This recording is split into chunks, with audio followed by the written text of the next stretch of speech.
नमो वरदानं नमो सिद्धार्थं नमो मायरीयाणं नमो वरदायाणं नमो लोये सर्वसाधनं वन्दितु सर्वसिद्धे भगवचरणमणोभवमङ्गले ओषामि समय पाव्य निर्मोसुत केवली वरदामि नमः शमय साराय स्वानुभूत्या चकास्ते जिस्वाहाय महाकाय सर्वभावान्तरक्षिते। तो आज इस साई वाली मेला में हम सभी उपस्थित हैं और विगत कुछ दिनों से हम सभी के बीच में वातावरण बना हुआ है समय सारथी। हमारे प्राकशास्त्री वर्ग से लेकर अन्य अनुभवी सभी लोग समय सारथी से परिचित हैं और इसी की भूमिका बनाते हुए पहले हम समझेंगे और फिर हम अपने विषय पर आएंगे। तो सर्वप्रथम समय सारथी, जिसका अर्थ आपने विगत दो प्रवचनों में सुना है, समय सार क्या, क्यों, कैसे।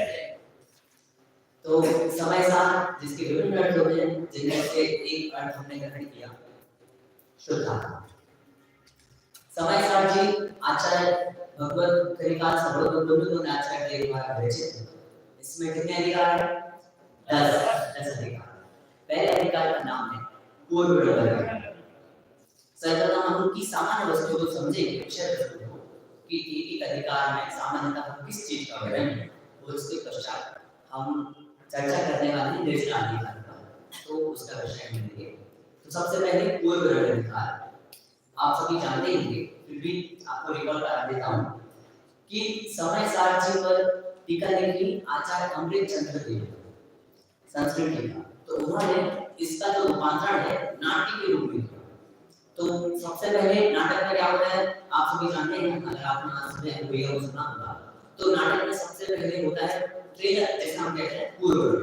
तो पूर्व का अधिकार में 1 से 12 गाथा तक आप सभी की जानकारी के लिए बताता हूँ। संक्षिप्त में जो संक्षिप्त रुचि रखने वाले श्रोता शिष्य हैं, उनके लिए संक्षिप्त में समय सार बता दिया गया। फिर उसके बाद उसका विस्तार करते हैं। इस प्रकार से पूर्व रंग में एक पूरी जो नाट्य दिखाने वाले हैं, पूरी जो पिक्चर दिखाने वाले हैं, उसका ट्रेलर दिखा दिया पूर्व रंग दिखा। इसके पश्चात 4 प्रकार की बुद्धि से आप सभी परिचित होंगे। कौन-कौन सा? एकता बुद्धि, अनात्म बुद्धि, कर्तव्य बुद्धि, भोक्तृ बुद्धि। इन 4 बुद्धियों का निरूपण करते हुए इनके लिए जीवाजी अधिकार है। एकत्व बुद्धि और महत्व बुद्धि का वर्णन हमने किया और किस प्रकार की इसकी बुद्धि एकत्व महत्व की होती है पर में, और उस बुद्धि को छुड़ाने की बात वहां करते हैं। उसके पश्चात कर्ता धर्म, जिसमें कर्तृत्व बुद्धि और भोक्तृत्व बुद्धि का वर्णन वहां पर किया। इसलिए हमें आज सुबह नया एक विवेचन ज्ञात हुआ कि कर्ता कर्म अधिकार का नाम कर्ता कर्म भोक्तृ अधिकार भी ऐसा होना चाहिए, ऐसा किसी का मत था, क्योंकि इसमें कर्तृत्व बुद्धि के अलावा भोक्तृत्व बुद्धि का भी वर्णन। फिर उसके बाद जीवाजी अधिकार, कर्ता कर्म अधिकार। फिर उसके बाद कौन सा अधिकार आता है? पुण्य पाप अधिकार। तो पुण्य पाप अधिकार आचार्य देव ने पुण्य पाप अधिकार को विशेष किया, क्योंकि विशेष किया मतलब इसको गौर नहीं किया, लेकिन इसे हमें समझना इसलिए आवश्यक है कि वर्तमान में जैसा समय चल रहा है और जैसी परिस्थितियां हैं, उसमें पुण्य को हम धर्म मान लेते हैं। हम की बात मतलब हम भी और सभी जीव पुण्य को धर्म मानते हैं और पाप को हेट मानते हैं। अब मैं किसी से कहूं कि भाई हिंसा नहीं करो तो वो कहेगा ठीक है, मैं कहूंगा झूठ नहीं बोलो कहेगा ठीक है, लेकिन पाप को तो बंद का कारण मान लेते हैं, लेकिन पुण्य को बंद का कारण नहीं मानते। वहां पुण्य को धर्म मान लेते हैं, यही वास्तविक धर्म है। और फिर उसकी फेमस गाथा आप सभी जानते होंगे कि जो लोहे बेड़ी मानती, जो स्वर्ण बेड़ी मानती। इस माध्यम से हमें इतना समझना है कि पुण्य भी एक है और पाप भी एक है। ये दोनों चीजें पुण्य पाप अधिकार में हैं। फिर उसके पश्चात अधिकार का नाम है आश्रय। आश्रय तो आपको एक चीज और जाननी चाहिए कि पुण्य और पाप की जब चर्चा आती है तो उन्हें आश्रय बंधन में समाहित किया जाता है, लेकिन यहाँ उस मान्यता को बताकर उस मान्यता का निराकरण करना था, इसलिए आचार्य देव ने पुण्य पाप को का एक स्पेसिफिक अधिकार है। फिर उसके पश्चात आश्रय अधिकार। आश्रय ने बताया कि ज्ञानी के आश्रय नहीं होते। अभी आपको ये सुनने में आएगा आमीन ज्ञानी के आश्रय नहीं होते, पत्नी होते, देशना नहीं होते। तो सुनिए कि आश्रय अधिकार में आचार्य कहते हैं कि ज्ञानी के आश्रय नहीं होता। कहते कैसे नहीं होता? कौन ज्ञान? शास्त्र पढ़ लिए मैंने, आपने पढ़ लिए शास्त्र, आप ज्ञानी होंगे, आपके आश्रय नहीं होंगे। तो यहाँ समझना, पहले इस कॉन्सेप्ट को यही क्लियर कर लेते हैं, फिर आप जानेंगे कि वो ज्ञानी कौन जिसके आश्रय भी नहीं है, बंध भी नहीं है, निर्जरा। तो सबसे पहले जानना कि यहाँ आचार्य देव ने ज्ञानी किसे कहा? अविरत समय दृष्टि चतुर्थ स्थान को ज्ञानी कहा, और उसके बंध और आश्रय निर्जरा वो सब का जो कॉन्सेप्ट है वो सिर्फ इस बेसिस पर दिया कि वहां पर अनंत दुखदायी अनंतानुबंधी कषाय और मिथ्यात्व का अभाव हो गया। तो यह जानना कि जैसे हम कहते हैं ना कि आपने मुहावरा सुना होगा कि हाथी निकल गया तो पूछ रहे हैं, तो वैसे ही है कि भाई अनंत दुखदायी मिथ्यात्व और अनंतानुबंधी हट गया तो उसके पश्चात जो रह जाने वाला खानावरण संतुलन है। तो जब अनंतानुबंधी गया है, चला गया है, तो निश्चित ही वह धीरे धीरे करके जैसे भी आत्मस्थिरता होगी वह भी चला जाएगा। तो उसी के फलस्वरूप उन्होंने कहा जिसके अनंतानुबंधी और मिथ्यात्व चला गया है, ऐसा चतुर्थ स्थानवर्ती समय दृष्टि शास्त्र समय दृष्टि ज्ञानी, उसके लिए उन्होंने कहा आश्रय अधिकार में कि उसके आश्रय नहीं, और उसके आश्रय नहीं होता मतलब नवीन कर्मों का आश्रय नहीं होता, और नवीन कर्मों का आश्रय नहीं होता। वहां क्या था? वहां आश्रय कहा कि जो पूर्व में उसने कर्म बांधे थे और बुरे कार्य किए तो पाप कर्म बांधे थे, अच्छे कार्य के कार्य किए तो पुण्य कर्म बांधे थे, उनका जो उदय आता है उसी वहां आश्रय अधिकार में आश्रय कहा। एक और उसके अलावा नवीन कर्म का आश्रय नहीं होता। अब यहाँ अपेक्षा मैंने आपको स्पष्ट की, यहाँ पर क्या कहा कि अनंतानुबंधी और मिथ्यात्व के संबंधी जो अनंत कर्मों का आश्रय वो नहीं होगा। अन्य जो है प्रत्याख्यानावरण संयोजन से होने वाला आश्रय भी होगा, बंधन भी होगा, और उसके संबंध में सभी अवस्थाएं होंगी। तो इसलिए यहाँ जानना कि आचार्य ने यहाँ पर अनंतानुबंधी और मिथ्यात्व के अनंत दुखों से दूर होने वाली चीज को ज्ञानी कहा, तो वही यहाँ पर समझना। तो इस प्रकार से आश्रय अधिकार में कहा कि ज्ञानी के आश्रय नहीं होते। फिर उसके पश्चात आश्रय का कौन सा अधिकार है? संबंध, क्योंकि आश्रय का विरोधी क्या था? संबंध, इसलिए वहां पर संबंध की चर्चा की। फिर संबंध की चर्चा में मोक्ष की चर्चा भेद ज्ञान में, जहां पर बताया कि भेद विज्ञान सिद्धा ये के चना अस्य भाव तो बद्धा ये के चना, मतलब भेद विज्ञान की महिमा वहां पर स्पष्ट की। फिर उसके बाद संबंध के पश्चात इसको निर्जरा होता है। तो निर्जरा लोग कहते हैं कि ज्ञानी के भोग निर्जरा के कारण।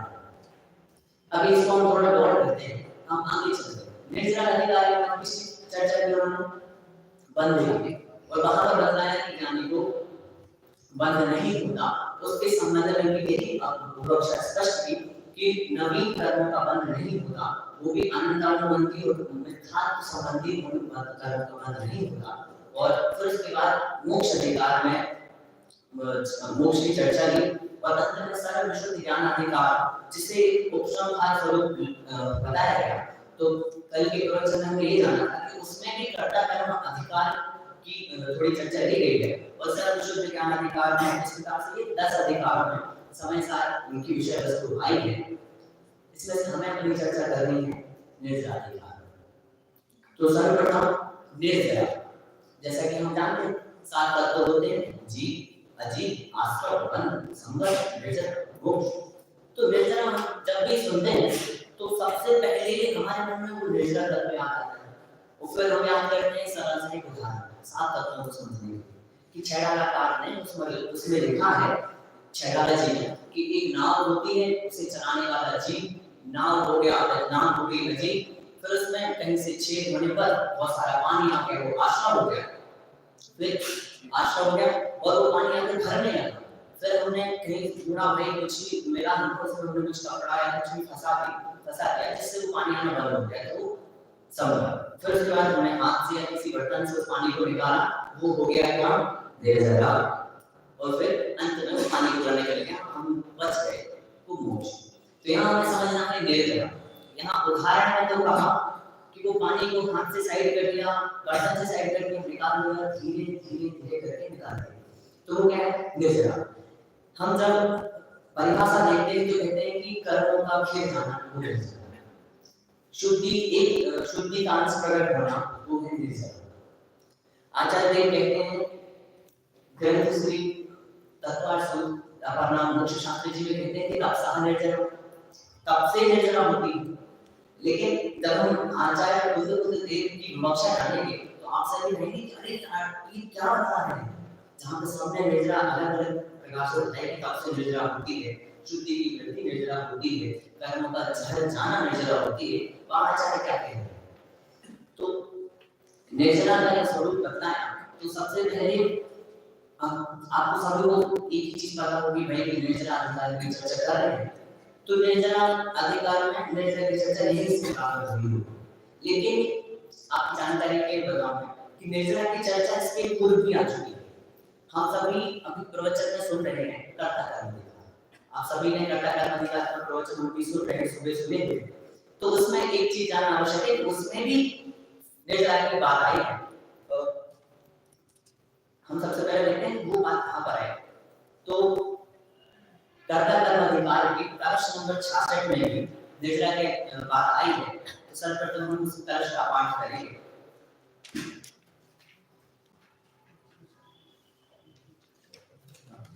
चार का कलश अगर आपके सामने समय सामने जो पुस्तक को निकाल मैं अनुशीलन से पढ़ रहा हूं, तो यदि आपके पास वो ठीक है, नहीं तो आप मुझे सुनिए ताकि आपको स्पष्ट हो सके। तो 66वें कलश के जो बनारसी दास जी के नाटक समय साल में कलश के ऊपर पद बना है, उस बनारसी दास जी का जो पद बड़ा फेमस है, उसमें वो कहते हैं कि सर्वप्रथम संस्कृत कलश का पाठ करते हैं। ज्ञानमय एव भावः कुतो भवेत् ज्ञानिनो न पुनरन्यः, अज्ञानमयः सर्वः कुतोऽयं ज्ञानिनो नान्यः। तो बनारसी दास जी क्या कहते हैं, ज्ञानवंत को भोग निर्जरा हेतु है, अज्ञानी को भोग बंद फल देतु है, यह रचित बात ये नहीं आवही, पूछे को शिष्य गुरु समझावही। जिसमें ये बता है, ये स्पष्ट कर रहे हैं कि भाई जैसा कि लाइन है कि ज्ञानवंत को मतलब ज्ञानी जीव को जो भोग है वह निर्जरा का कारण है, अज्ञानी को भोग बंध फल का हेतु है, अज्ञानी को जो भोग है वह बंध कराने वाला है, बंध का फल नहीं है। और फिर अंत में क्या कहा अंतिम लाइन में, ये अच्छी अच्छी बात मेरे हृदय में कर रही है कि आप क्या कह रहे हैं कि भाई एक को गुना की भाई भोग से निर्जरा हो रही है और एक को आपने कहा कि भोग से बंध हो रहा है, तो कहां बात पहुंच गई मुझे समझ में नहीं आया। तो बता रहा है कि पूछे को शिष्य गुरु समझावे, कोई शिष्य गुरु से पूछ रहा है, वो गुरु उसका उत्तर दे रहे हैं, तो इसका स्पष्टीकरण पांडे राजनाथ जी ने बहुत ही बढ़िया तरीके से दिया है, हम उस पर थोड़ा सा दृष्टि डालेंगे। तो पांडे राजनाथ जी उक्त कथन को आधार बनाकर पंडित कविवर जो बनारसी दास जी उनके मुख्य छंद का भावानुवाद इस प्रकार से कहते हैं।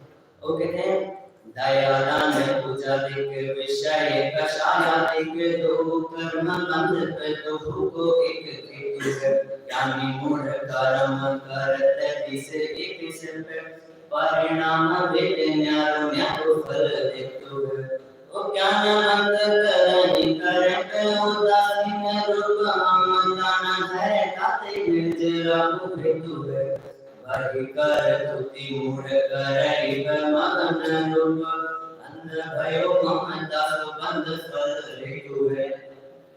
यहाँ बताया कि दया दान पूजा के पुण्य भाव तथा विषय कक्षा के पाप भाव दोनों ही कर्म रूप है, कर्म को बांधने वाले हैं। और ये दोनों भाव कौन करता है? ज्ञानी भी करता है, अज्ञानी भी करता है। बताया कि इन दोनों की उत्पत्ति कहाँ होती है? आत्मा। बताया कि दोनों प्रकार के भाव एक से होते हैं, ज्ञानी को भी दिखते हैं। समय दृष्टि ज्ञानी जीव भी देवशास्त्र गुरु की वंदना करता है, उनके प्रवचनों में बैठता है, शास्त्र अध्ययन करता है, और अज्ञानी दृष्टि भी यही कार्य करता हुआ दिखाई देता है। लेकिन दोनों के परिणामों में दोनों के अभिप्राय अंतर है। यह बात हमें सिर्फ यहाँ से इतनी सी बात बतानी है कि निर्जरा की बात यहाँ पर भी दी गई, और वहाँ पर विवक्षा इतनी स्पष्ट बताई गई वहाँ पर कि वहाँ दोनों के अभिप्राय में भेद है। कैसे कि एक भगवान की पूजा भक्ति कर रहा है अज्ञानी मिथ्या दृष्टि जीव, उसे हम एक ज्ञानी समय दृष्टि से अधिक कह सकते हैं, उसे 100 शास्त्रों का ज्ञान है, उसने समय सार 10 बार पढ़ा है, उसे कंठस्थ याद है। लेकिन और अज्ञानी जीव को पहली गाथा भी याद नहीं है, लेकिन अज्ञानी जीव को पहली गाथा भी याद नहीं है। लेकिन दोनों में अंतर क्या है कि एक के अभिप्राय में यह बैठा हुआ है कि देवशास्त्र गुरु की पूजन से ही मुझे मोक्ष होगा, यही मुझे सर्व कल्याणकारी है। और ज्ञानी जीव के अभिप्राय में क्या बैठा हुआ है कि देवशास्त्र गुरु भगवंतों की पूजन करते हुए भी, शास्त्र पढ़ते हुए वह जानता है कि इसमें दिया गया स्वरूप मेरा है, मुझे अपना स्वरूप समझना है। देव के दर्शन करते हुए वह समझता है कि इनकी स्वरूप ये दर्पण सामने मेरे लिए, जो सिद्धों का स्वरूप है वो मेरा भविष्य है और मुझे ऐसा भविष्य प्राप्त करना है। इस प्रकार दोनों के अभिप्राय और दृष्टि में भेद है। उसे पता है कि भगवंतों के पूजन से पुण्य बंद होने वाला है, फिर भी मेरा अगर ध्यान अपने आत्म स्वरूप से चिंता है तो पाप क्रिया में ना जाए, इसलिए वह भगवान की भक्ति पूजन इत्यादि करता है। अब इसके पश्चात हम देखते हैं तो सबसे पहले ये बात स्पष्ट हुई कि निर्जरा अधिकार में निर्जरा की चर्चा के पूर्व भी निर्जरा की चर्चा आ गई। अब देखते हैं कि भाई अभी मैंने बोला आपसे कि निर्जरा की चर्चा आचार्य गुरुकुल देव कुछ अलग ही प्रकार से देते हैं। तो सबसे पहले जानना कि निर्जरा की चर्चा आचार्य देव ने कैसे दी। तो वहां कहते हैं गाथा नंबर 193 में वो कहते हैं, उसका पद्यानुवाद हम सभी पढ़ेंगे पीछे, यदि आपको उस पर सुविधा होगी तो आपको दिखाया जाएगा। तो 193 में गाथा में एक पद्यानुवाद को कहते हैं, चेतन चेतन का भोग इंद्र समूह से, जो जो करे सदृष्टि वह सब निर्जरा कारण बने। अर्थात वह बता रहे हैं कि समय दृष्टि जीव जो इंद्रियों के द्वारा अचेतन तथा चेतन द्रव्यों का उपभोग करता है वह सभी निर्जरा का मानने होते हैं। अर्थात जो जीव है समय दृष्टि जीव चेतन अचेतन द्रव्यों को भोगता हो, अर्थात कि मतलब स्त्री पुत्र मकान इत्यादि जमीन मोबाइल इन सभी का उपभोग करता हुआ भी उसे निर्जरा हो रही है, वो बंदे के कारण वो निर्जरा के कारण है। ये उन्होंने कहा था द्रव्य निर्जरा। हम जहाँ निर्जरा का स्वरूप समझते आ रहे हैं और परिभाषा में रट ली कि एक देश कर्मों का खिजाना, शुद्धता की एक देश प्रकटता और उसकी धीरे धीरे धीरे वृद्धि हो रही, वहां पर हमने निर्जरा समझ ली। लेकिन आचार्य देव कह रहे हैं कि ज्ञानी को भोग भोगने में निर्जरा होती है। और आप सामने सुन लिया कि ज्ञानी को भोग से निर्जरा होती है, तो पंडित जी हमने भी समय साल पढ़ा है, पढ़ लिया हमने, पंडित जी पढ़ा रहे हैं और हमने 12 गाथाएं स्वरूप समझ लिया। अब से हम भी मस्त तो समझना है कि हम अपेक्षाएं अगर नहीं समझेंगे तो हम भी गलत मार्ग पर चले जाएंगे। तो यहाँ बताया कि भाई द्रव्य निर्जरा हमने कहा कि चेतन अचेतन वस्तुओं का भोग करना, उन्हें भोगना, वो ज्ञानी के लिए निर्जरा की। अब फिर उसी की अंतिम गाथा में 194वें गाथा में 20 बार को कहा, तो वहां पर भाव निर्जरा की चर्चा करते हैं। तो भाव निर्जरा को कहते हैं 194 गाथा का 94वें गाथा का हम बताएं ना पढ़ें। पर द्रव्य के उपभोग निश्चय दुख सुख होए हैं, इन उदित सुख दुख भोगता फिर निर्जरा हो जाए। अभी समझना ये है कि भाई भाव निर्जरा होने क्या कहा होगा कि भाई भाव निर्जरा होने मतलब अभी मान लीजिए पुण्य का उदय है, आपका उदय है, उसमें प्राप्त संयोग है। अब ज्ञानी जी की चर्चा चलेगा तो क्या ज्ञानी को उन संयोगों से हर्ष शांत नहीं होता है। मान लीजिए आपके उदय में उसके पैर में कांटा चुभा, तो क्या उसे दर्द नहीं होगा? अब वो वहां तो कोई पेट से सामने से खड़े होते, अरे तुम सब में दृष्टि हो, तुम्हें दर्द नहीं होना चाहिए, ये शरीर तो परमात्मा का है, भेजना लेके कोई समझाने लगे, ये समय साथ ले जाके कोई बोले अरे पंडित जी आप समय दृष्टि थे, आपको दुख नहीं होना चाहिए।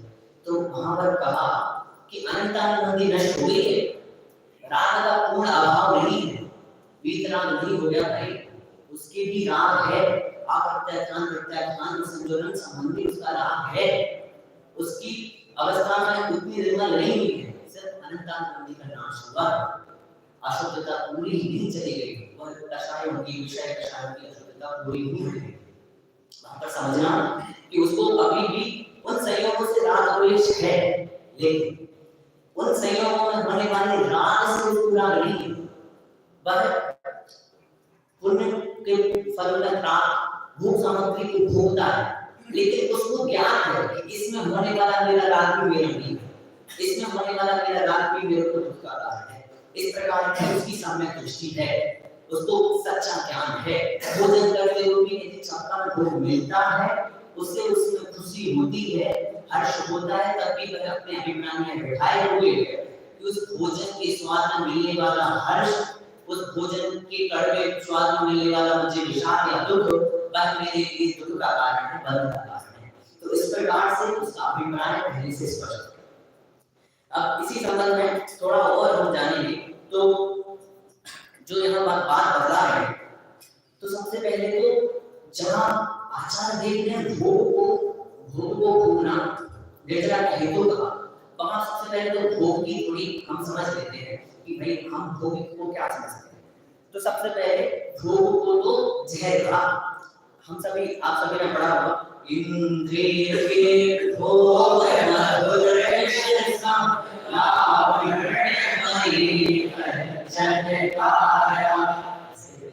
तो समझना यही है कि विद्वानों ने आचार्यों ने ऐसा नहीं कि सिर्फ यही कहते हैं, आचार्यों ने भोग भोगना दुख का कारण कहा, भोग दुख का कारण होते हैं, और ये भोग तो विश्व के समान है, मतलब ये जितने भोग दिख रहे हैं यदि आप उनमें व्यक्त रहते हैं तो ये संसार चलने वाला है कंटिन्यूअसली, इन्फिनिटी, रुकने वाला नहीं है यदि आप उन भोग में लगे हैं।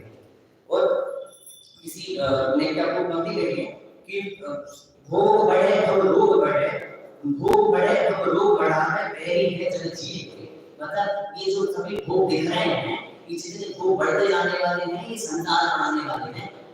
आप समझेंगे कि अभी मेरे पास 10 रुपए है, 100 और हो जाए, ये भोग जो आप जिनकी लालसा दिन भर लगी रहती है ना, ये आप 10 रुपए हैं तो उसमें 10 में संतुष्ट हो, 1000 हो जाएंगे तो इन्वेस्ट कहाँ करें, बचाएं कहाँ पर, लगाएं कहाँ पर, रखेंगे तो चोरी ना जाए, ये सब है। तो भोग जैसे बढ़ते हैं संसार बढ़ाने वाले हैं, और इस जीव को संसार को देने वाले हैं। फिर बताया ज्ञानी और अज्ञानी के भोग में थोड़ा सा हम डिफरेंस जान लेते हैं।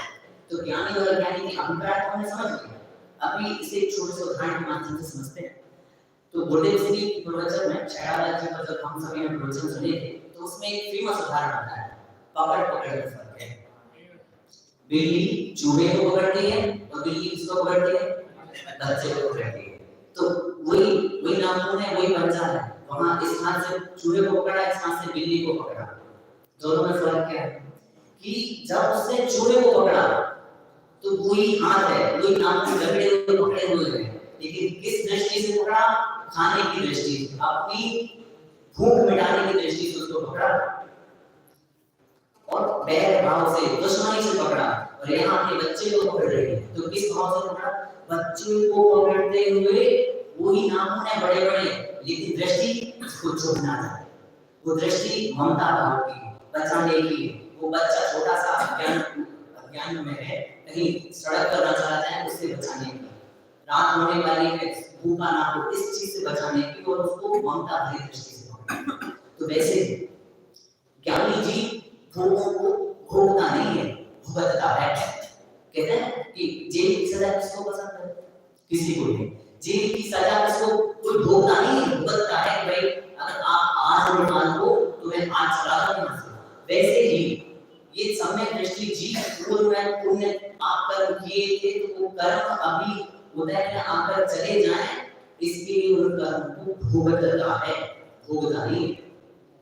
चक्रवर्ती 96,000 रानी, पूरी 18 घोड़े, और क्या वर्णन आता है शास्त्रों में, बैराग पाठ में, बैराग भावना में, इतने उनकी धन संपत्ति 96,000 रानियां, उनके संबंधी लाखों करोड़ों उनके रिश्तेदार, सब चीजें, 32,000 राजा मुकुटबद्ध उनके गुलाम हैं, और 32,000 राजाओं के साथ 14 रत्न, 9 निधियां सभी उनके पास। आप आजकल क्या समझते हैं? आप BMW समझते हैं, उनके पास ऐसा रखते कि वो आकाश में होता है, तो भोगों की कमी नहीं है, फिर भी समझ रहे हैं यहाँ पर क्या कि उन भोगों से वो भ्रष्ट हैं। कैसे कि सम्यक दृष्टि जी, मैं आपको एक स्पष्ट बात बताता हूँ कि वर्तमान में लोगों को जो दिखता है ना, वो देखो हर एक चीज देखने की नहीं होती। आप चक्रवर्ती को देखते हैं तो आपको चक्रवर्ती के भोग दिखते हैं, आपको चक्रवर्ती की भोगों से गुजरती थी कि चक्रवर्ती वो होगी उनसे दूर है। वो किसी कवि ने भजन लिखा है कि भरत जी घर में ही गए आगे, जब हम ध्यान करते थे, ध्यान मुद्रा में खड़े होते थे, तो उनके हाथों से, उनकी अंगुलियों से अंगूठियां गिर जाती थी, इतने मस्त रहते थे वो ध्यान।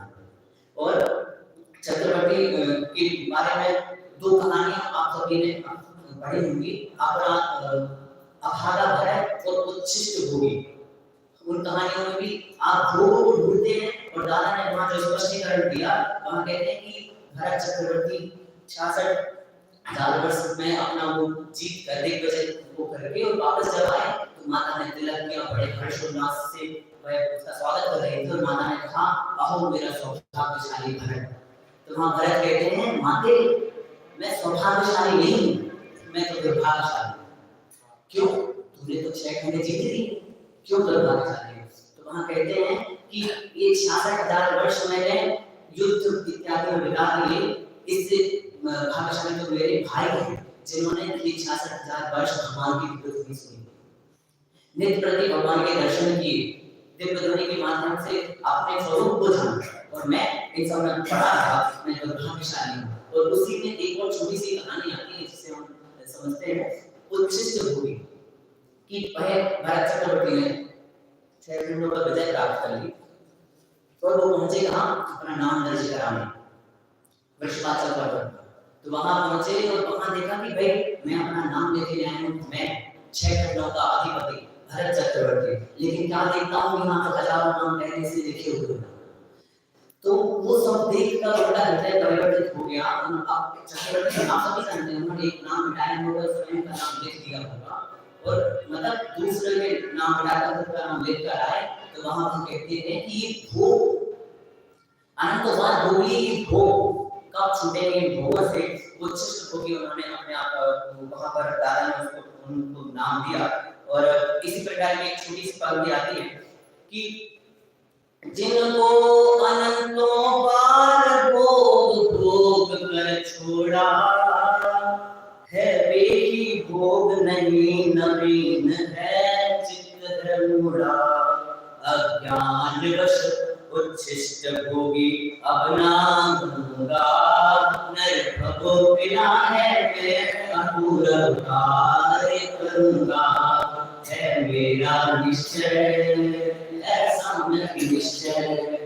तो समझना ये कि यहाँ जो भोगों की चर्चा है, या जब भी निर्जलाधिकार पर कोई व्याख्यान करता है तो भरत चक्रवर्ती या चक्रवर्तियों का या ब्रह्मांडों का उसमें वर्णन आता है, तो लोग भोग की ओर दृष्टि डालते हुए देखते हैं। यहाँ जैसे वो उदाहरण है ना कि वो चंद्रमा को दिखाते हुए बच्चे को समझाते हैं कि वो चंद्रमा है, तो वहां वो चंद्रमा को नहीं देख रहे, वो उंगली को देख रहे हैं। वैसे यहाँ पर समझना कि वो जो हम सभी जीव हैं जिन्हें भोगों में ज्यादा रुचि है, भोगों में हम लगे हुए हैं, उन्हें क्या देखा है? सिर्फ भोग दिख रहे हैं। चक्रवर्ती के शान का रानी है, तो हमारे हम क्यों नहीं कर सकते? इस प्रकार के शब्द बनाए। अभी तो खैर समय हो गया, लेकिन ये चर्चा विशेष है और इस पर हम पुनः चर्चा करेंगे। इस प्रकार से आज हम अपनी वाणी को विराम देंगे।